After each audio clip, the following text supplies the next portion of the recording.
Good afternoon. I see people are coming in slowly into this webinar.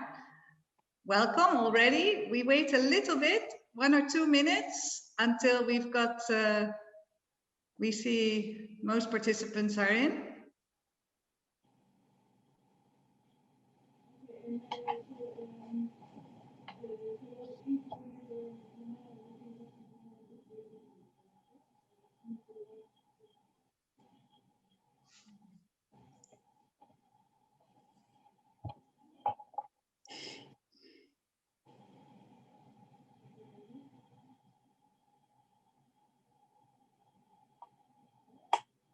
Okay. Well, I suggest we start, and we probably see some more people coming in while we start. So welcome, good afternoon. My name is Lindy van Vliet, and on behalf of KID Royal Tropical Institute, and on behalf of the Dutch Global Health Alliance, the organizers of this webinar, I would like to welcome you to this webinar on investing in health workers, which is of course an extremely relevant topic in these days. And for us as Dutch Global Health Alliance, health workers are at the core of healthy health systems. So maybe a little bit more about the Dutch Global Health Alliance. We are a coalition of like-minded organizations working all on global health that have dedicated ourselves to advocating and sharing knowledge and advocating for more investments of all Dutch actors in global health. Yeah, we started very ad hoc in COVID times because that was the moment for us to say we have to join forces more. But we are very much inviting all of you who also join us today to link up to us and to join in and to join hands. The current members of the Dutch Global Health Alliance are Amref, Cordate, KNCV, the Dutch Tuberculosis Foundation, the AIDS Funds, Amref, Wemos, and KID Royal Tropical Institute. But again, please go to the website that was just shown here on the screen, dutchglobalhealthalliance.org, and reach out to us through the info email address there. And also, please be aware that at this moment, since it is election time in the Netherlands, we are organizing a petition to really get more support for Dutch investments in global health.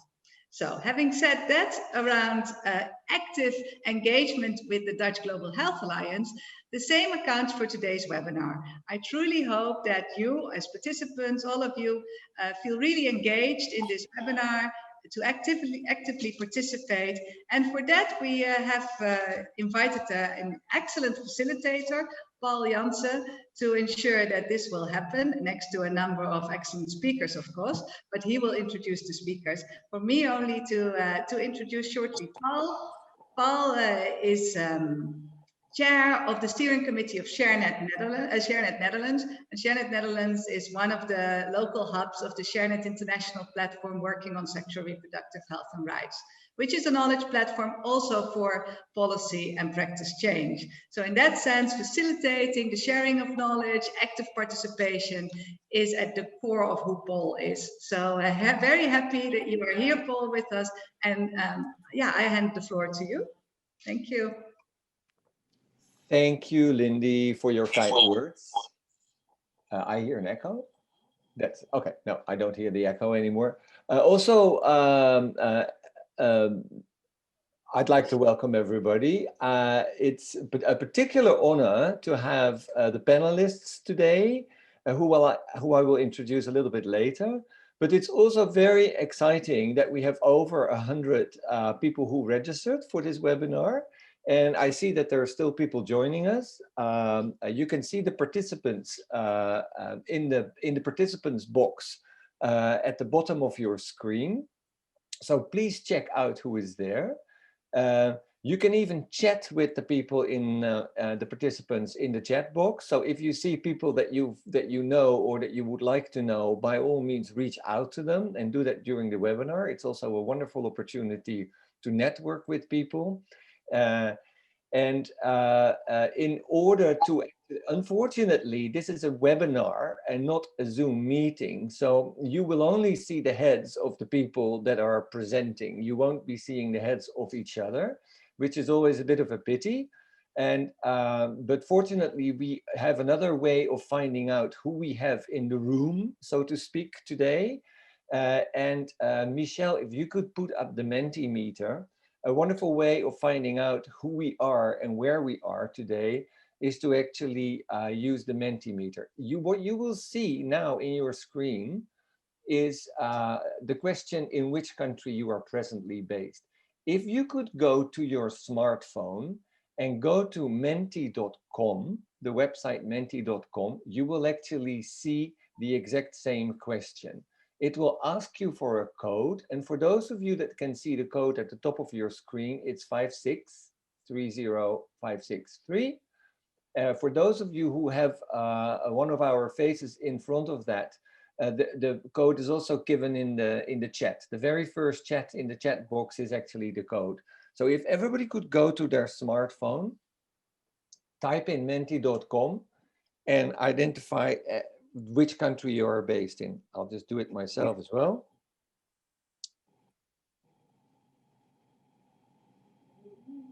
I'll be shutting up. Yep.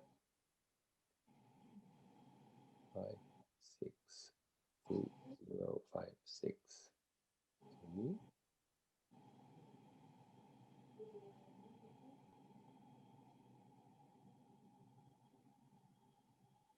Then, Michelle, if you could show us the answer slide, the word cloud, then they should be coming in.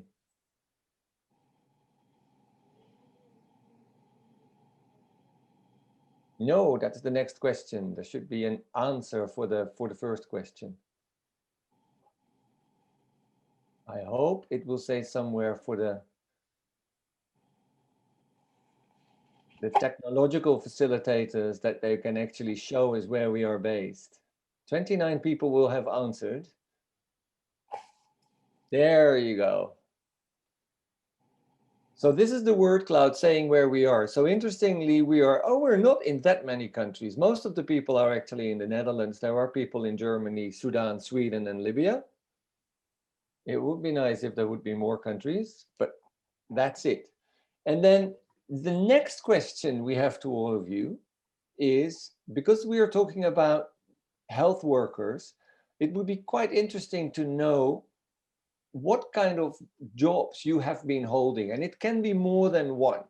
So if you go to Menti, you will see a couple of options that you can choose. You might have worked as a volunteer community health worker. You might have worked as a salaried health worker. You might actually not have worked at the front line as a health worker, but you might have worked in research, or you might have worked as a policymaker. Just let us know. 19 people, 21 people, 22 people have responded. So we've got a lot of researchers in the room. That's interesting, and a lot of policymakers. And actually only 5% of us, 2 of us have actually worked or are currently working as a community health worker. So I actually know who those 2 are. But we'll find out during the seminar, the webinar, who they are going to be. Okay, so this was just a way of finding out who we are and what kind of people we are. And it's really exciting to have so many diverse people in the room. Let me just also remind you of why we are talking about the importance of health workers today, and what we know about it and how we have actually organized this webinar. As Lindy said, human resources for health are really sort of like a cornerstone of getting the right healthcare to the people. And we also know, those of us working in health or researching health or working in health policy, is how important it is to get the right people and to keep the right people in the right health services. Retention of health workers has always been a huge challenge for policymakers and ministries of health. And what we know from our experience and what we know from research is that two main aspects of retention are, first of all, educating and training health workers and making sure you get the right cadres of health worker and train them to do the right things. And a second component of retention of health workers, making sure that health workers are in the right place, is giving them the right incentives, either salaries or otherwise, to actually remain in their job. And don't forget, we're not talking only about health workers that are actually salaried, but we're also talking about health workers that are volunteer health workers. They might not get a salary, but they sure need incentives. And the question that the Alliance basically has put up as the main question today to answer for us with the panelists and with the audience is, how can we help the government of the Netherlands, particularly the Ministry of Foreign Affairs, to support countries to retain health workers?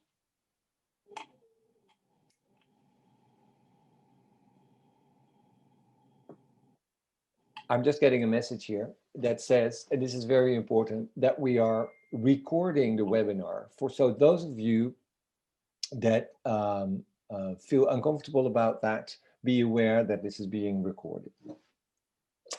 Anyway, so just to get back to the main question that we have is that by the end of this webinar, we should have recommendations for the Dutch Ministry of Foreign Affairs on how they can help countries to retain health workers in the places that they need to be. The way we're going to do this is we have a panel discussion that is broken up in two parts, and we have esteemed panelists who I will introduce. The first panel part is going to be about the issue of training and education, and the second panel part is going to be about salaries and incentives. The panelists are going to have a short discussion amongst themselves based on the statements that they make on the basis of their experience and perspectives. And then obviously we want to get your opinions and questions as well to be addressed by the panelists. And the way to do that, the way to get your questions in, is to use the question and answer function. If you look at the bottom bar, just where you saw the chat box, there is also a Q&A. And let me just explain how that works. If you go into the Q&A, you can ask questions to panelists individually. By all means, use that. We will monitor the questions that you're posing to them. Post the questions whenever you feel a question coming up. A very interesting function of the Q&A is that you can actually see the questions that other people have been asking to the panelists. If that is a question that you feel that you endorse and that you really like, you can actually give it a thumbs up. If you do so, that question will actually float to the top. So then the chances that that question is going to be addressed are going to be bigger. Obviously, we won't be able to address all the questions because we have limited time. So by all means, use the function of voting a question if you feel that that is an interesting question. Anyway, in the interest of time, let's move on with the first panel. The first panel is about education and training, as I said. And before I introduce the panelists, we have two questions for you as the audience, just to sort of like get a sense of what we're talking about when we're talking about education and training. So Michelle, if you could get the poll up, there you go. The first question is, just to get an idea of the training and education challenges for the global health workforce, what do you think is the projected global shortfall of health workers by 2030, in 10 years' time? Do you think there will be 6 million too few health workers, 18 million, 40 million, or 28 million? And this is according to the global HRH strategy, HRH meaning Human Resources for Health. So you can just fill in the answers. And I'm not sure that we do question by question. So let me just sort of like go to the second question as well. The second question would be, The Dutch government funds the Orange Knowledge Program that organizes collaborations, trainings, and scholarships divided over 4 focus areas, one of which is SRHR. How many SRHR individual scholarships have been granted under this program in 2018? Is it less than 50, between 50 and 100, or over 100? But I think that you can first answer the first question. If you just go with your mouse on your screen and answer it. Oh no, you can answer both questions, sorry. And submit it.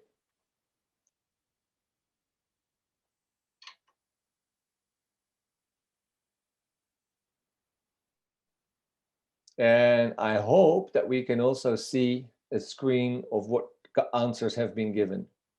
Michelle, can we get that?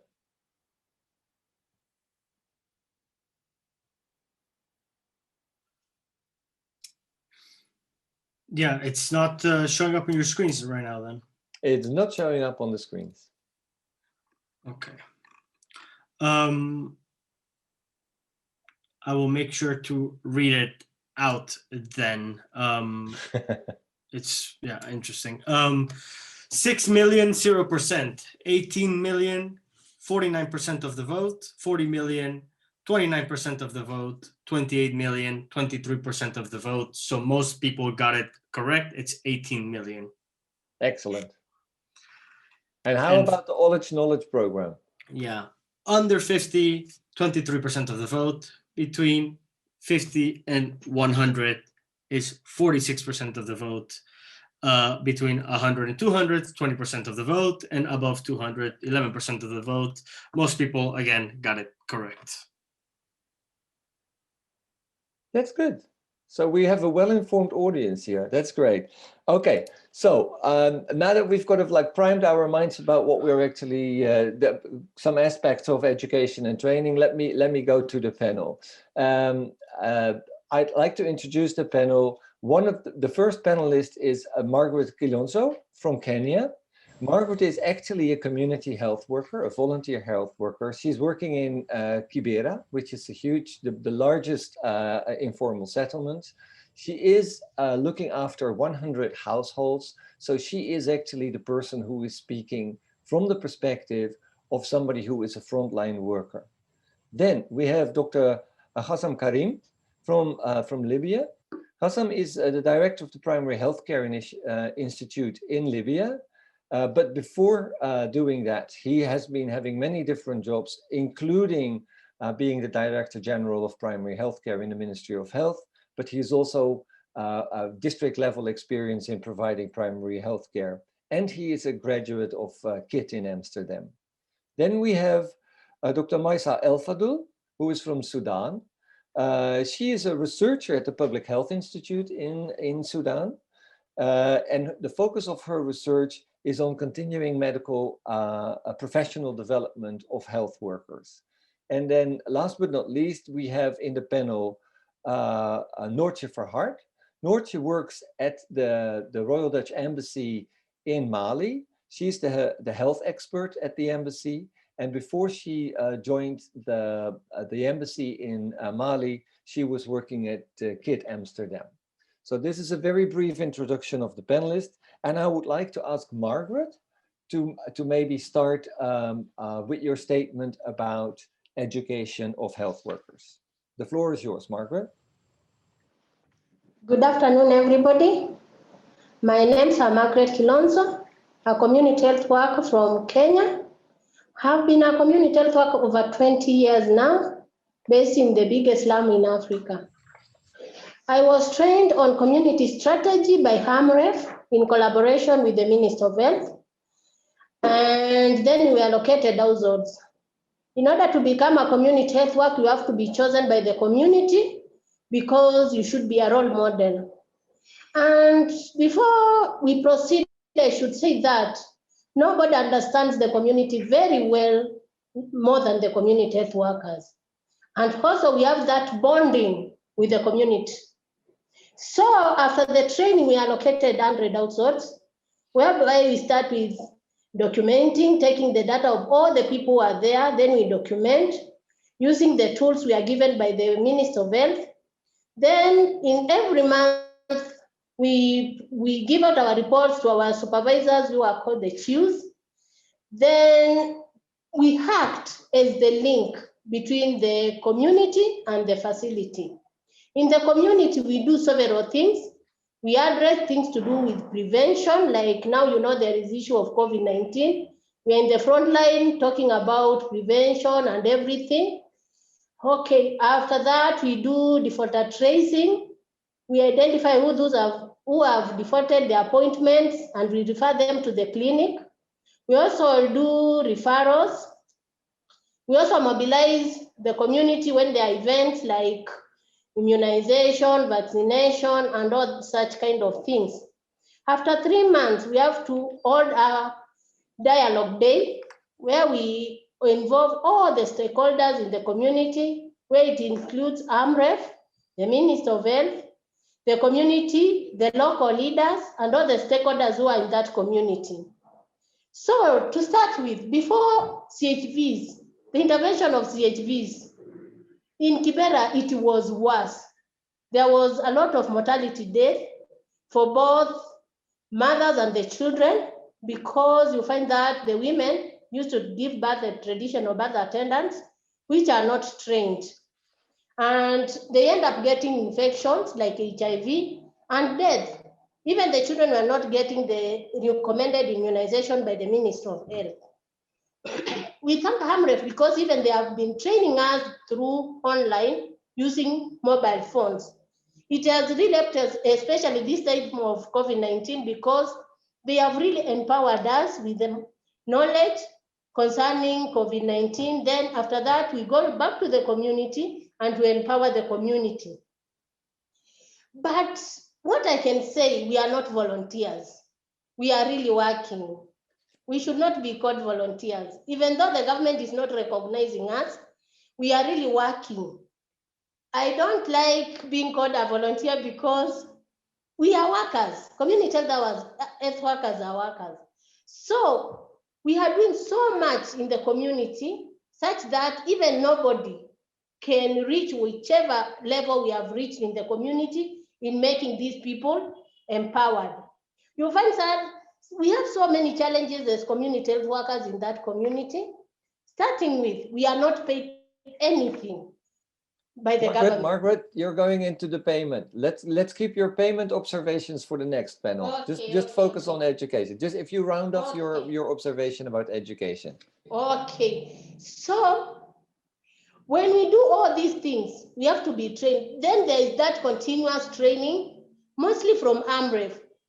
And Amref has really helped us because whatever we know more about health issues, it is Amref in collaboration with the Minister of Health. And they have really helped us so far. We are really, really empowered with the knowledge. Thank you so much. Thank you very much, Margaret. Yeah. This was longer than anticipated, so I'm not going to open the floor quite yet. I'm going to go straight to Maisa. Maisa, can you give us your statement about the importance of education? Okay. Yeah. The importance of education. No. Maisa, Margaret, Maisa is now has the floor. Yeah. So what I'd like to say that regarding the importance of education, in Sudan, we made a lot of investment in supporting human resource for health development. And one of the successful example that we have, that the Hrh Diploma. So we made that collaboration with Dutch institution at KIT, and it really helps to bridge gap in supporting producing a new cadre or supporting building capacity in human resource for health, because this degree or this type of education was not catered for. And as MOH, we thought that, hey, we need to invest in professional development, given the fact that the academia is always focusing on, hey, the skill mix that we need in MOH maybe is a bit different. So we don't want scientists, we need professional. And what we found that we really have really gap in human resource, and so as to support our CPD institution at the state, we thought that, hey, we need to have it right. So then we thought of a human resource diploma. We went ahead. Maisa, just to interrupt, what is CPD? It is a continuous professional development program. And this is what the institution responsible from training and development at state. So it is actually, let's say, it is a training hub. So we thought that if we want to do it right, then we need to have like a degree or continuous training for our employee. Given the fact we have many human resource hurdles, then we thought an investment in human resource should be actually brought with providing cadre for human resource. And that was really successful. And it helps in retention of CBD officers at the states. So it improved retention. And this is one of the landmark, or what we call it, that it is really reflect the effectiveness of program in improving retention. So we take that as a positive impact, that there was a return of investment, that, hey, we cater for them and they stayed. And this is was really something that we would like to replicate. Okay, that's wonderful. Yeah. Audience, keep your questions coming. If you have any questions or clarifications that you want from the panelists, I'll just go straight to Hassan. Hassan, you have the floor. Thank you so much, Paul. Thank you so much to all the colleagues. It's a pleasure and honor to be today joining this and participating in this platform, in this webinar. And I'm happy to see many colleagues from KIT, either at the speaker level, but also some of the attendees. They are close friends, and I'm cheering them up that they are here. So with regards to today's subject, first of all, I would like to emphasize the importance of investing in human resources. I would like to share an example from Libya.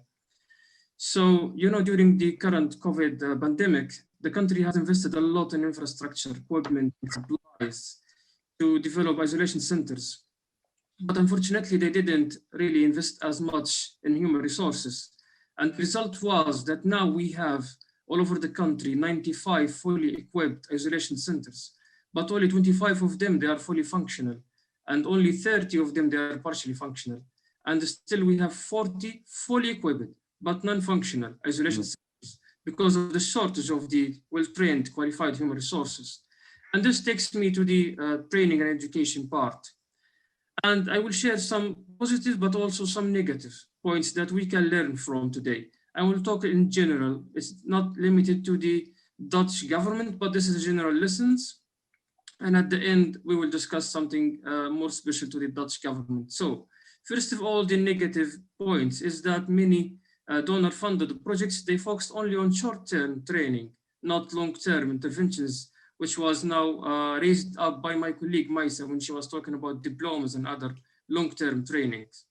But also some of these initiatives, they were not institutional.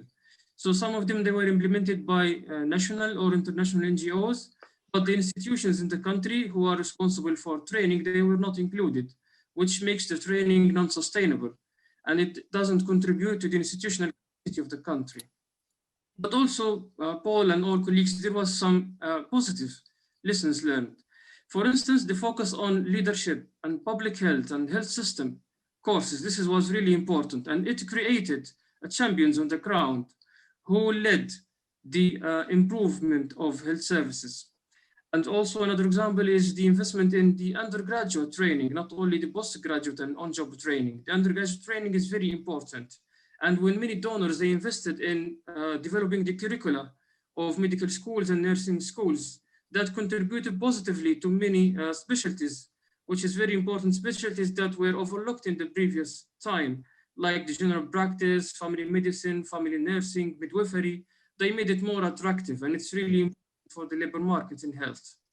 Thank you so much. Over to you. Right. Yeah. Thank you, Hassan. So that's great. That's some good examples and some bad examples from Libya. And then finally, I'd like to give the floor to Noortje from the perspective of the Dutch embassy.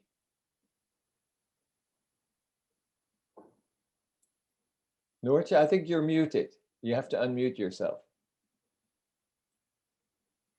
You're still muted. Either you have to unmute yourself or Michelle. Yes, there you go. Yeah. Apologies. Thank you. Thank you also other panelists for having some very interesting statements. I think, well, I'm not sure whether what I will be saying is I think it's very complimentary. What I was thinking when I got this question, I thought, what is really the question behind it? Because education, yes, I think we can all agree it's very important, skilled health workers. However, I was thinking it also matters where you do your education, who you are training, especially in countries where resources are scarce, where do you put your priorities, and what do you actually teach people? So when it comes to the question where, what we see in Mali is that there is the majority of the universities, but also like practical schools are all in Bamako. That's really an issue in Mali. It means that people who have the opportunity for education come to the city and often do not return. So there is the biggest issue related to human resources in Mali is in fact the uneven distribution of health personnel, with a huge lack in the northern regions. So it matters where you train people or how you train them. And then who to train. I think I really love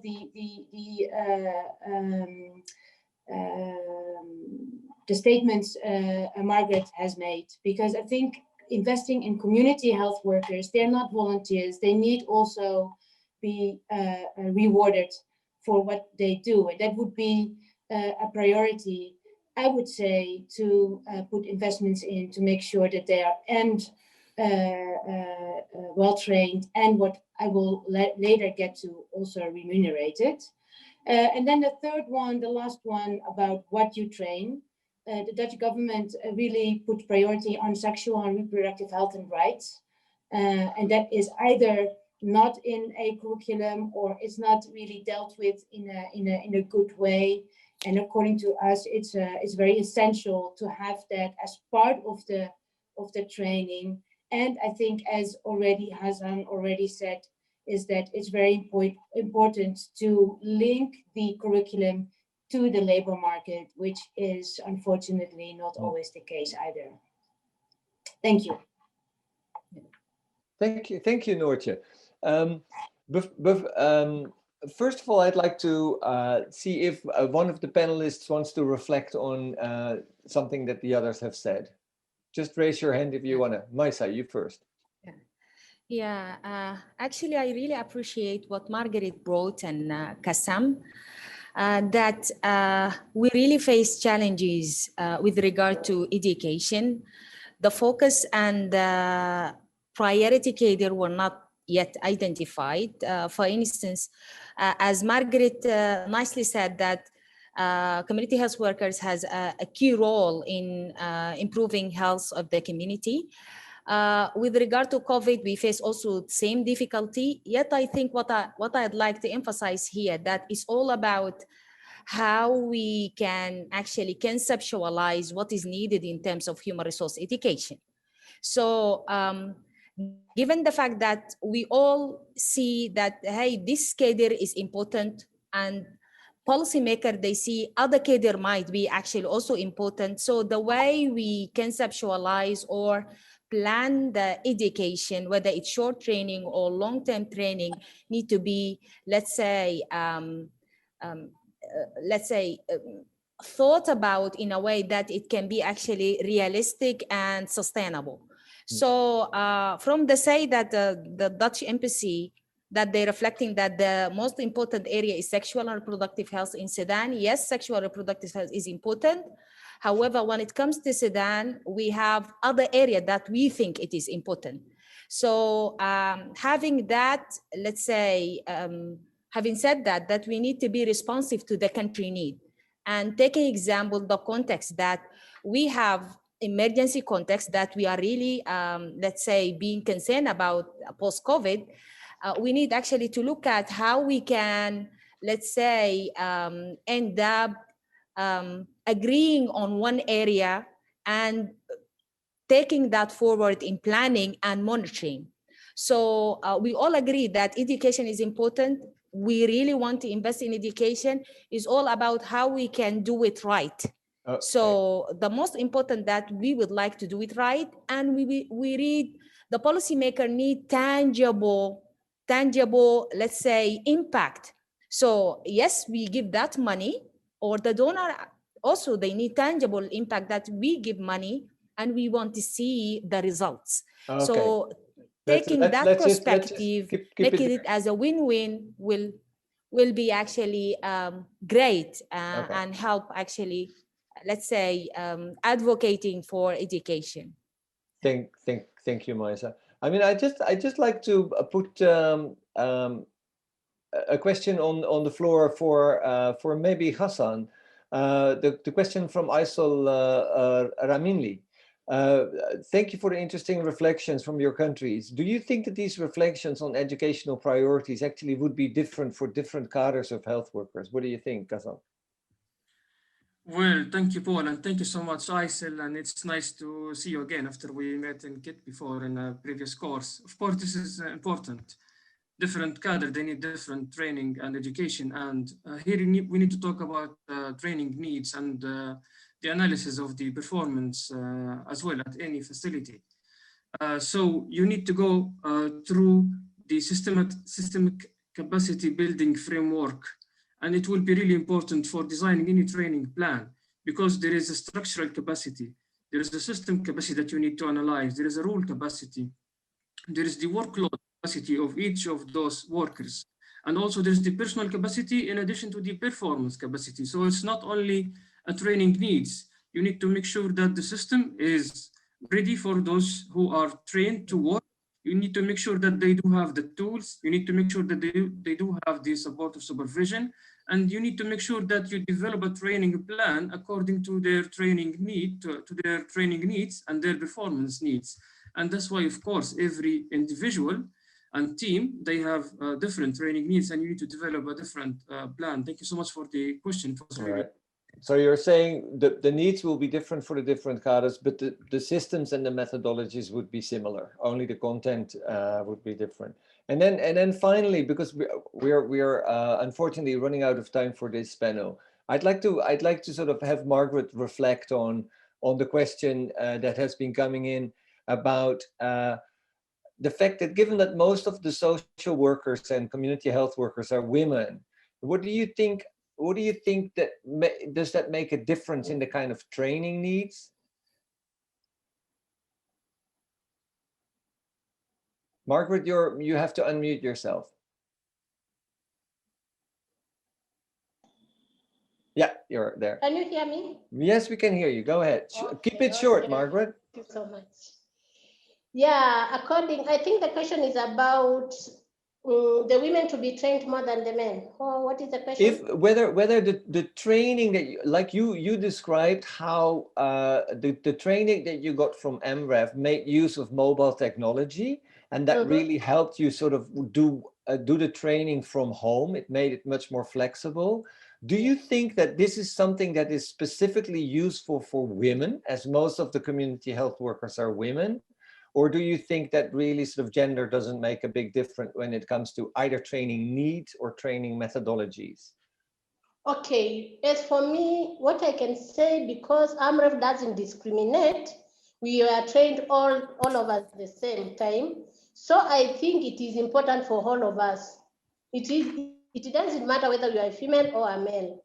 So for us, what I can say is the experience I have from Amref, they just train us, all of us, the same way. Right. Yeah. Okay. Thank you. So in your experience, it doesn't really make a big difference. Good. Yeah. The only problem. I'm afraid we're going to have to close the panel on education and training, and we have to move on to salaries and remuneration. To do that, we have another couple of questions for the audience. So Michelle, if you could bring those up.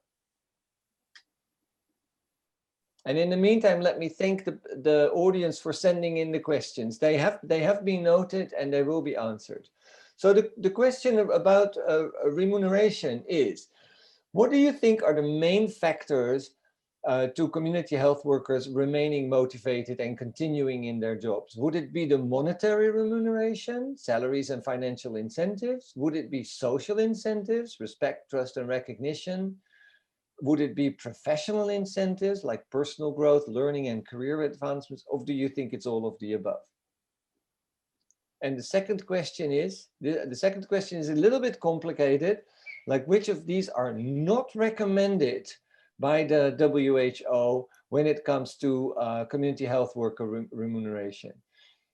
Paying a standard average of $80 per month, not paying health workers exclusively or predominantly according to performance-based incentives, remunerating practicing community health workers for their work with a financial package commensurate to the job demands, the complexity, the number of hours, the training, and the roles that they undertake, or all of the above are not recommended. So it's a negative, right? So pay attention. So which one is not a recommendation from the WHO? So you can put in your, I would say this, put in your answers and submit it. And then from Michelle, maybe it works now to show it on the screen, and otherwise you might have to read it out again, Michelle. We resolved the glitch. I will show it once most people have voted. No problem. Okay, so Michelle, what are the results? People are still voting. Oh, sorry.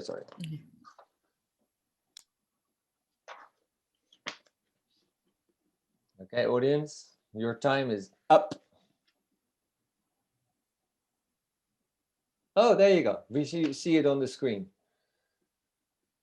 So for the first question, obviously that was a giveaway. All of the above are very important for community health workers to remain motivated. And the second one, which is not recommended, what is not recommended is, the right answer is all of the above?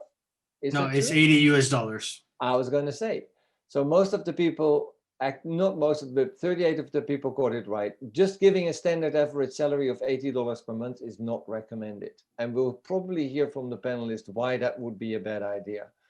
So let's go to the statements. And let me, because we took a little bit longer for the first part of the panel than for the second one, I'd really encourage the panelists to be as short as possible. Come up with a statement about what to you is really the most important thing that the Ministry of Foreign Affairs of the Netherlands should know when it comes to providing incentives to health workers. And maybe Noortje, why don't you go first? Okay, thank you. Well, what I think the ministry should be doing. I think when we talk about remuneration, it's indeed not only about salaries. That I think is very important. What motivates people, and that is also context specific, I think, and that's also really a question we need to pose ourselves. And secondly, retention is also about, and then I repeat my point from the previous panel, that people stay in the regions that are not very attractive for people to go to. So how do you motivate people to go there and to stay there also? And then as examples of motivators, I think what is important is also to, and especially in a country like Mali or a region like the Sahel, to invest in community health centers overall.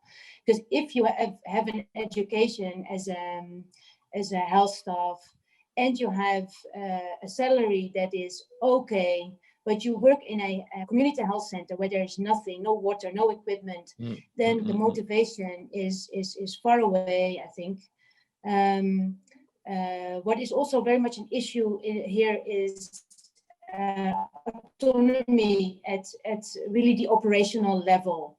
the system is like formally decentralized, but in practice it's not really happening. So people in community health centers don't have a lot to say about how they manage these centers. And thirdly, what I referred to before is the community health workers. And that's also something we really put forward in our political dialogue with the ministry and with the other financial and technical partners, how to institutionalize the community health workers, not to make them per se employees from the state, but really like how can they locally be contracted by, for example, the community health centers, so that there's also an incentive for community health workers to stay where they are. And last but not least, it was already touched upon somehow, in Mali, a lot of these healthcare workers are women. And that makes even more the point to ensure that they are being paid for what they do, and not only in programs, because they're often paid within programs, but that makes them very dependent on having a specific program that can pay them, but really to have some sort of basic salary in this case. Yeah, thank you. Right. Thank you, Noortje. So the main point is that salary is not everything. There is all these other factors that are incentives as well. I think that really comes very close to, Hassan, what you were saying earlier about ownership and institutionalization. Would you like to reflect on that and put your statement forward? Yeah, thank you, Paul, and I will make it short. I'd like to share two main ideas from the experience at the Ministry of Health for 5 years, dealing with many donors and implementing agencies as well. First of all is to support the ownership feeling, which is really important to motivate any health worker or facility manager or any care provider when they feel that this initiative doesn't belong to the donor or the international implementing agency, but it belongs to them. And that can be done by engaging them since the planning phase, since we do the needs assessment and we develop the implementation plan. So they will feel that this is their own project, this is their own initiative, and they will push it and they will support it, and it will be sustainable. The second important point is that when donors, they invest in more systematic projects, like for instance, in health finance, when they introduce very important provider payment mechanisms that can be useful for the local context. Like for instance, a capitation-based payment that should be, of course, sex and age and risk adjusted, but they need to make it good for the local context. But supporting these health finance payment mechanisms is really important to motivate, recruit, and also for retention of human resources. Thank you. So could you just explain what capitation-based payment is for those of us who don't understand? Well, this is for care providers when they pay you your salary or your incentive according to the number of cases or clients that you provide services to. Yeah. Okay, thank you. That's clear. And I'd really like to hear from Margaret. I mean, you started to talk about how important it is that, you know, that volunteer community health workers are getting the right kind of incentives. What's your, keep it short, Margaret, but what's your main advice to the Embassy of the Netherlands in Kenya when it comes to providing incentives to health workers? Okay, what I can say is that they should consider the community health workers and get them remunerated, even if it is career growth, because we find that like some of us, we have done community health working for so many years, but we are just in the same stage. So if we can get that motivation for professional growth, at least somewhere, it is good. And also I ask them, it should be sustainable, because we find that sometimes there are those donors who just start a project, then after some few, let's say months, the project is over. So urging them to be sustainable and consider the community health workers very much, because we need to be paid. We don't want to be volunteers. We are really working. Thank you. So it's professional development and payment, actually, right? You don't believe and the career growth. Yeah. It's a professional service, so it should be professionally paid. Thank you. Yeah. Thank you. Thank you. Maisa, do you have a reflection? And keep it short, please. Yeah. So regarding the enumeration, we have evidence from Sudan that what goes with Sudan or what works with Sudan is a mixed intervention. So having supportive supervision plus training plus increased salary. Luckily for the government, now they increased salary already, so this was done. And we all know that financial incentive alone cannot work. So then what I'd like to emphasize that the training should be actually part of the remuneration or non-financial incentives and the supportive supervision. I'd like also to bring the conducive working environment as also one of the structural intervention that need to be catered for. Following post-COVID, we are really concerned that being in facility that is well prepared and health insurance is really important in retaining health workers. So taking it as a holistic package where you can actually cater for health, human resource for health needs and their family need, this will be the best, let's say, package for them to be retained and feel actually, let's say, recognized. Thank you. Thank you. While I ask some of the panelists to reflect on each other, let me also ask the audience to bring in your questions, because I only see 2 open questions, and I know Pim de Graaf came up with a question earlier in the discussion. A specific question to Margaret is that what kind of support are you getting? I mean, you said that you need a salary and you need professional development. What kind of support are you getting? For now, we can say that those continuous trainings from Amref and sometimes from the Minister of Health. But concerning incentives, there are no incentives. We are not paid anything. We are just doing it for free. Okay, that's a clear answer. But, and then a question to Hassan is, you gave examples of donor-funded projects and sort of the short-termism and the unsustainability of that. What do you think is the role of the Ministry of Health to make sure that this doesn't happen, that not every donor comes up with their own salary scales and incentives, etc.? Well, of course, the role of the Ministry of Health is wide here. First of all, they need not to rely on donors' initiatives, but they need to invest in their own budget as well.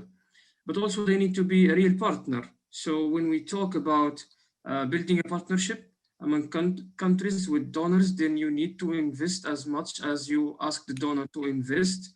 I know that countries, they have limited resources, but they need to show the willing to do so.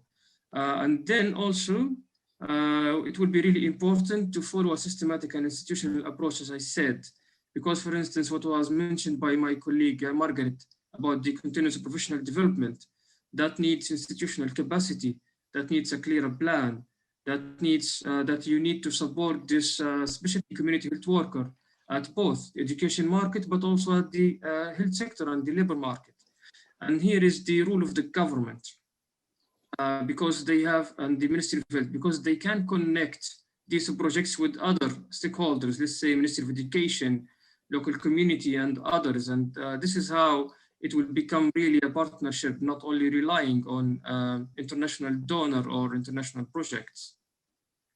Okay, great. Yeah. And then finally, let me give an opportunity to Noortje to respond to what you've been hearing as you had the first contribution.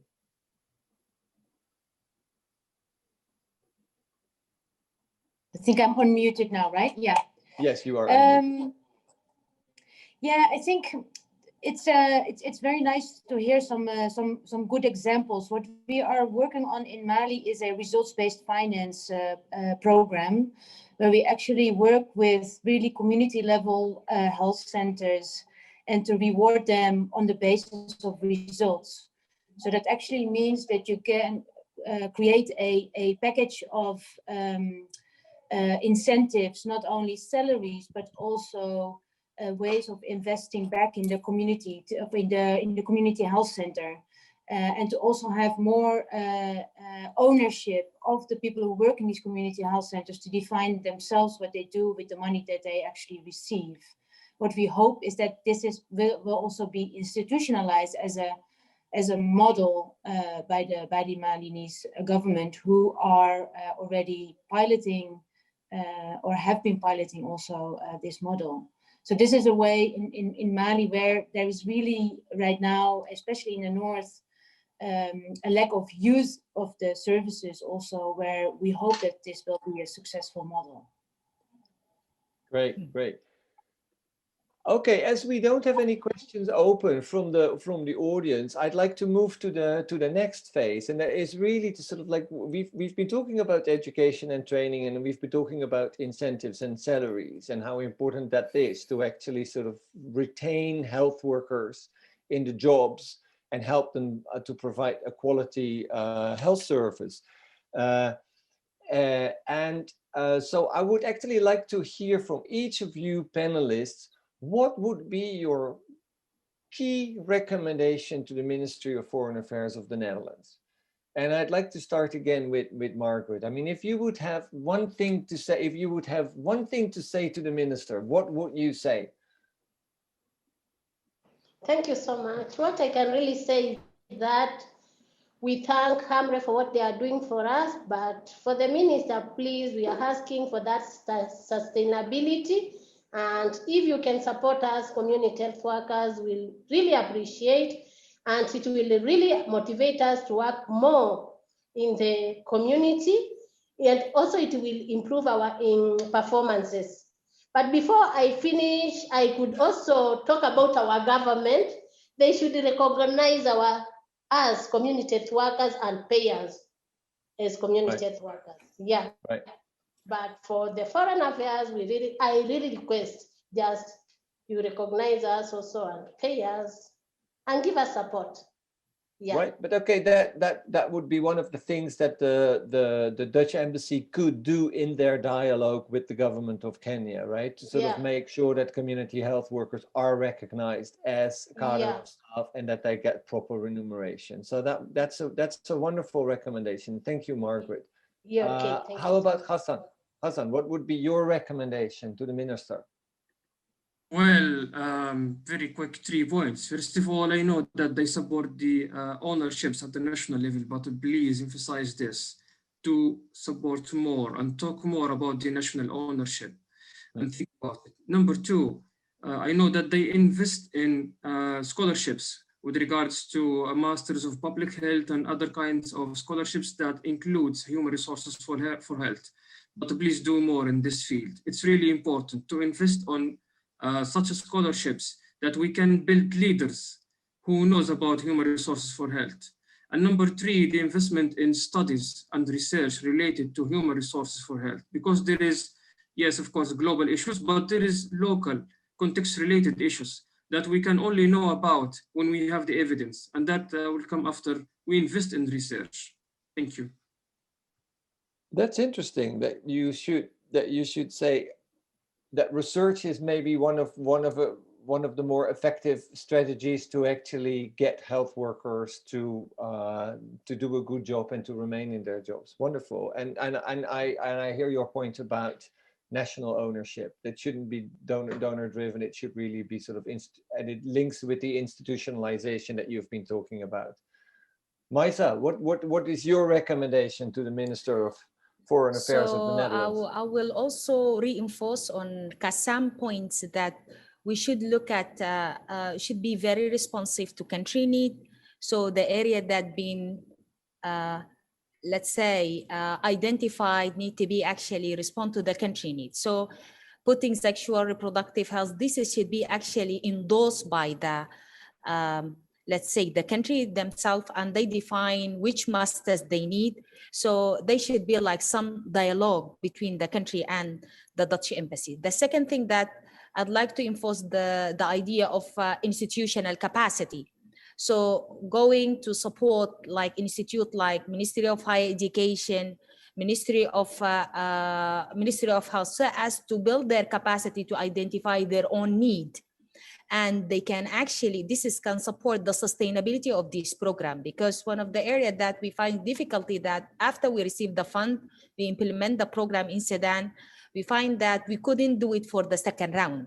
So cater for this sustainability element from the beginning is important. That, hey, we would like to see how this country can take it forward. For sure, this is shared responsibility, yet this is something that we would like to emphasize. And last, we really would like to thank the Dutch government for their support for Sudanese people, and we really hope that this support will continue. Thank you.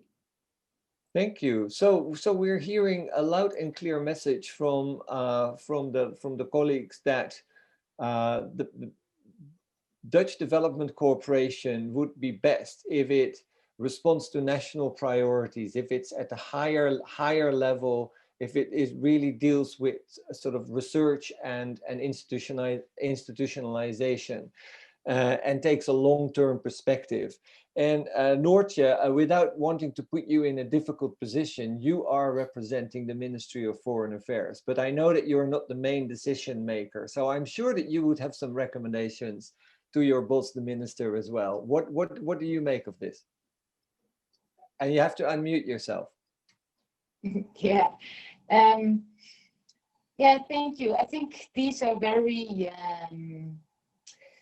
very relevant and good recommendations. I think it is very important to stay close to the government and the local needs, and to also have people express what they need and what the demands are. However, if I look in Mali, what I would say is very essential is that the national budget for healthcare is maybe 5 or 6%. When you look at the budget for security, obviously an important topic in Mali, then that's almost like 30%.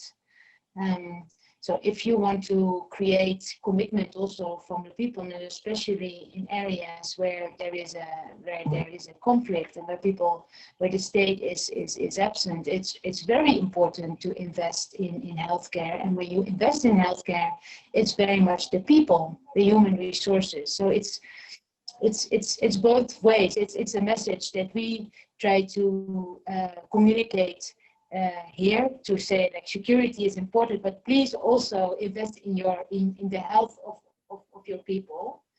The institutionalization, I think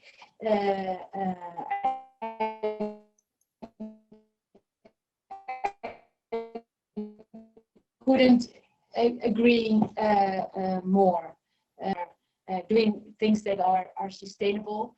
However, and that's just also just a note to say that we also fund a lot of work with international and local NGOs, and where there is hardly any services, it's also very useful to do this, and in collaboration with the government. Also knowing that sometimes this embeddedness and local ownership from the government is sometimes lacking, and then maybe.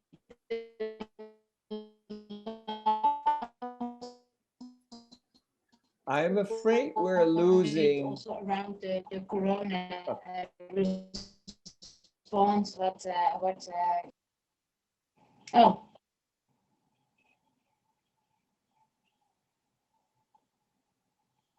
We're having a difficult line with Noortje.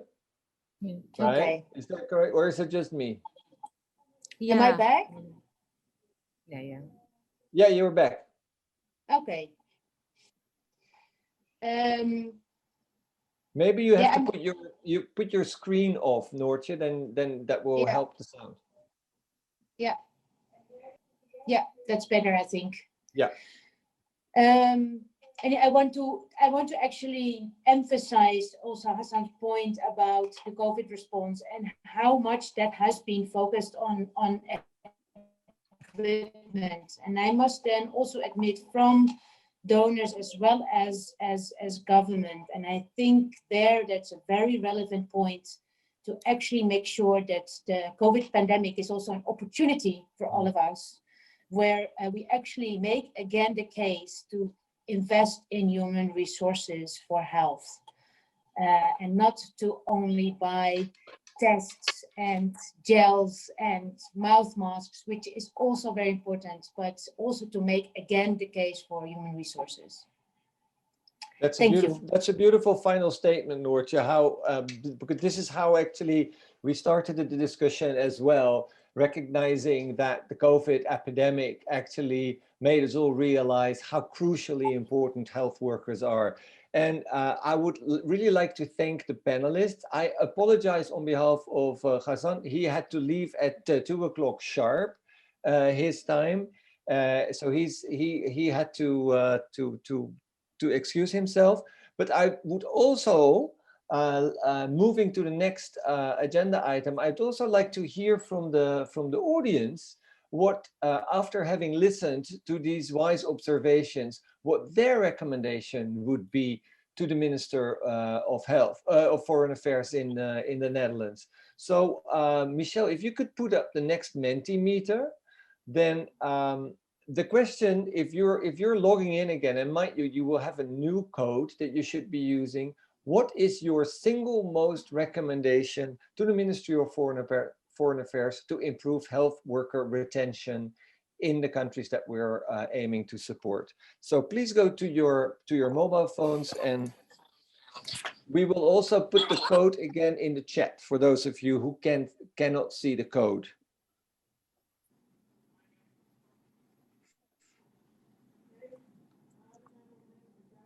Just put in one recommendation, your most important recommendation.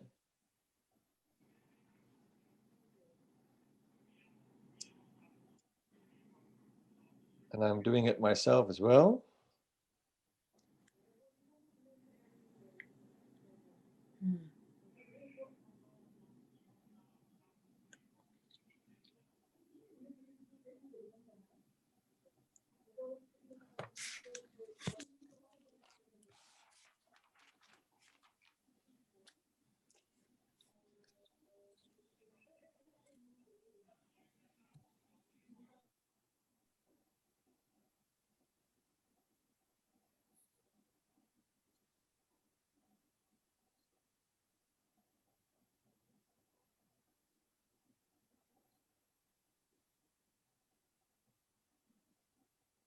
I'll give you everybody some time. We have 2 more minutes to fill in the... And Michelle, can we see the results coming in? Because there's already 10 results coming in. So go for the long haul and pool the money with other global health donors. Yes, that obviously makes a lot of sense. Don't go on your own. And then another one would be long-term support, replacing short-term projects. That's really what we've been hearing very clearly from the panelists as well. A global fund for health workforce employment, probably, based on the experiences of the Global Fund for some of the main diseases like HIV and TB and malaria. Work via national structures and advocate for fair remuneration. That is really echoing Margaret's point and the point made by the others as well, of course. Long-term education, that is Ghassan's point. That gets a lot of traction. Situational assessments to ensure that whatever investment is being made, the investment targets the specific core needs of the recipients and is contextually appropriate. I think that's also a point that Maisa made earlier. The training needs assessments, very important. Advocate for fiscal space in partner countries to invest in human resources for health. The fiscal space, making sure that actually the governments themselves are making the adequate resources available. That's picking up on the point that Noortje made about the limited investment in Mali in health. Think about health workers in remote areas first, not capital-based health workers. Yes, I mean, when you're thinking about incentives to retain in service, it's often those health workers that are facing the biggest challenges. Right. And then the one in the blue box, support donor recipient countries to have a clear plan for how they can continue to support community health workers in their professional development and make sure they feel recognized through incentives. That is very much echoing Margaret's point, both the proper salaries and the recognition, and facilitate Dutch higher educational institutes to share the knowledge. of course. And then finally, support education facilities and curricula. And then we are getting more. Better retention of workers is based on education, incentive, sustainable healthcare maintenance for health workers. Yes, absolutely. It's summarizing essentially what we've been hearing from the panelists. And then the long-term support jointly with other funders, an pooled fund. That's a point that's also very true and has been made before. And then I'll just pick the last one before we go to the next question. Be flexible with also supporting salaries or monetary remuneration for a period of time and contribute to global health initiatives on this. Being flexible. Then this was the recommendation to the Minister of Health, but we would be very interested to hear if this webinar and the things that you've been hearing and discussing has inspired you yourself as somebody working in research or policy or maybe in the field, whether you are inspired to do something differently yourself. So what is the recommendation you're making to yourself? Please use the same Menti and the same code to put that in.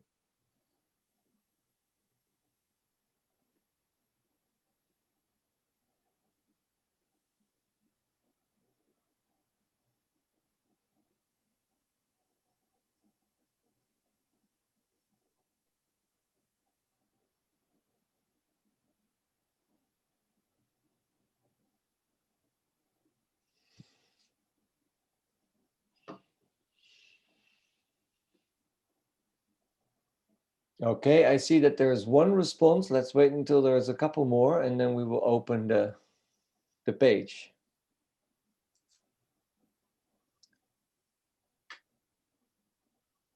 What will you be doing differently when it comes to making sure that health workers are properly trained and properly supported and properly valued? We've got 6 answers, so let's open the answer box, Michelle. Thank you. One is to learn more about what makes health workers perform. So that's more research. Or rethink the message that I give in class. This is one of the teachers.